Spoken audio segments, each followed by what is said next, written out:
നമസ്കാരം. Welcome to Geetha's ഭക്തിഗീതം. One day one ശ്ലോകം. ശ്രീമദ് മഹാഭാഗവത മഹാത്മ്യം 492nd day. Today 6th chapter 92nd Shloka. For details please see the description box. Geetha's Bhakthigeetham ഒരു ദിവസം ഒരു ശ്ലോകം. ശ്രീമദ് മഹാഭാഗവത മഹാത്മ്യം 492 ദിവസം. ഇന്ന് 6ാമത്തെ അധ്യായത്തിലെ 92ാമത്തെ ശ്ലോകം. ഓം നമോ ഭഗവതേ വാസുദേവായ. ഓം ശ്രീകൃഷ്ണ പരമാത്മനേ നമഃ. ഹരിശ്രീ ഗണപതയേ നമഃ. അവിഘ്നമസ്തു ശ്രീ ഗുരുഭ്യോ നമഃ. ഓം തത്സത്. കൃഷ്ണം നാരായണം വന്ദേ കൃഷ്ണം വന്ദേ വ്രജപ്രിയം കൃഷ്ണം ദ്വൈപായനം വന്ദേ കൃഷ്ണം വന്ദേ പൃഥാസുതം. ശ്രീപരമാനന്ദനാഥനായി അദ്വൈതദീപമായി മോക്ഷേക്ഷു വൃന്ദമന്ധാരമായി കാരുണ്യവാരിധിയായി വിഭൂദേശനാം നാരായണൻ മമ മന്ദത മാറ്റണം. ഓം തത്സത്.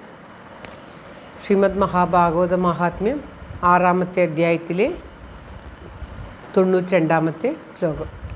ഓം തത്സത്.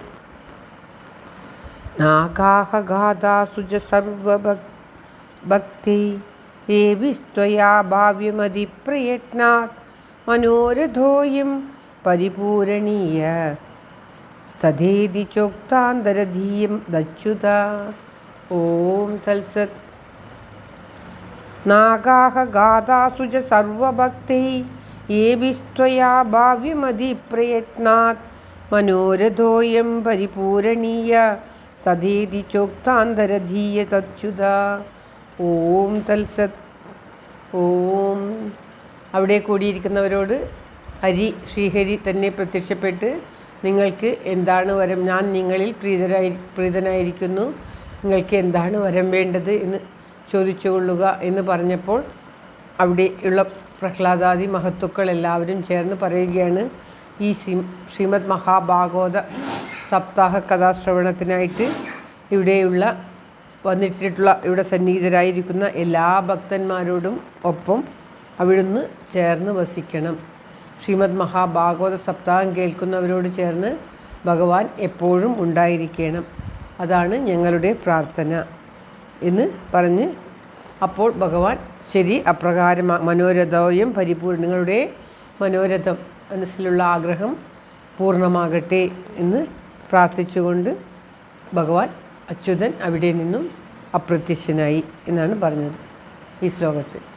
സപ്താഹം കേട്ട് ആ സപ്താഹത്തിൻ്റെ മഹത്വത്തിൽ മതിമറന്ന് ഭഗവാൻ അവിടെ പ്രത്യക്ഷപ്പെടുകയും ഭഗവാനോടൊപ്പം ഭഗവാന്റെ ഭക്തന്മാരായ അർജുനൻ, പ്രഹ്ലാദൻ, മറ്റുള്ള എല്ലാ മഹാബലി, ഇങ്ങനെ എല്ലാവരും പ്രത്യക്ഷപ്പെട്ടു. ഉദ്ധവർ എല്ലാവരും പ്രത്യക്ഷപ്പെട്ട് അവിടെ ഭഗവാനെ സ്തുതിക്കുകയും കീർത്തനാദികൾ ആലപിക്കുകയും നൃത്തം ചെയ്യുകയും ഒക്കെ ചെയ്തു.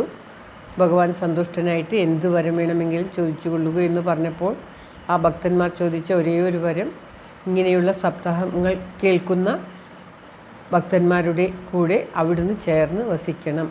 അതായത് അവർക്കൊക്കെ ഭഗവത് പ്രസാദം, ഭഗവത് അനുഗ്രഹം ഉണ്ടാകണം. നമ്മുടെ ഉള്ളിലുള്ള ഭഗവത് ചൈതന്യം തന്നെയാണ് ആ ഭഗവാൻ. പക്ഷേ നമ്മ അതറിയുന്നില്ല. അത് അറിഞ്ഞുകൊണ്ട് വസിക്കുന്നതിനാണ് ഭഗവാൻ കൂടെ വസിക്കണം എന്ന് പറയുന്നത്. നമ്മുടെ ഉള്ളിലുള്ള ഭഗവത് സ്വരൂപത്തെ എപ്പോഴും നാം ഉണർന്നുകൊണ്ട് ഇരിക്കുവാനുള്ള അനുഗ്രഹം നൽകണം എന്ന് ആ മഹത്തുക്കൾ പറയുകയും അപ്രകാരമാകട്ടെ എന്ന് പറഞ്ഞിട്ട് ആ ശ്രീഹരി അവിടെ നിന്നും അന്തർധാനം ചെയ്യുകയും ചെയ്തു എന്നാണ് പറഞ്ഞത് ഈ ശ്ലോകത്തിൽ പറയുന്നത്. നാഗാഹ ഗാഥാസ്, അതായത് സപ്താഹ ഗാഥകൾ കേൾക്കുന്ന സർവഭക്തന്മാരും അവിടെ ഒരു പ്രയാസവുമിലൂടെ അവരുടെ കൂടെ അവിടുന്ന് വസിക്കണം എന്നാണ് പറയുന്നത്. ഓം തത്സത്. ശ്ലോകം ഒരിക്കൽ കൂടി. നാഗാഹ ഗാഥാസുജ സർവഭക്തി ഏവിസ്ത്വയാ ഭാവ്യമതിപ്രയത്നാത് മനോരഥോയം പരിപൂരണീയ തഥേതി ചോക്താന്തരധീയ തച്യുത. ഓം തത്സത്. സർവത്ര ഗോവിന്ദനാമ സങ്കീർത്തനം. ഗോവിന്ദ ഗോവിന്ദ. എല്ലാവർക്കും എല്ലാവിധ ആയുരാരോഗ്യ സൗഖ്യവും നന്ദിയും പ്രാർത്ഥിച്ചുകൊണ്ട് ഭഗവത് സമക്ഷം ഈ ശ്ലോകം സമർപ്പിക്കുന്നു. Geetha Rajan. Thank you for watching. All the best. Have A very very nice day. God bless you. ദൈവം അനുഗ്രഹിക്കട്ടെ. എല്ലാവിധ നന്മയും എല്ലാവർക്കും ഉണ്ടാകട്ടെ. ഓം തത്സത്.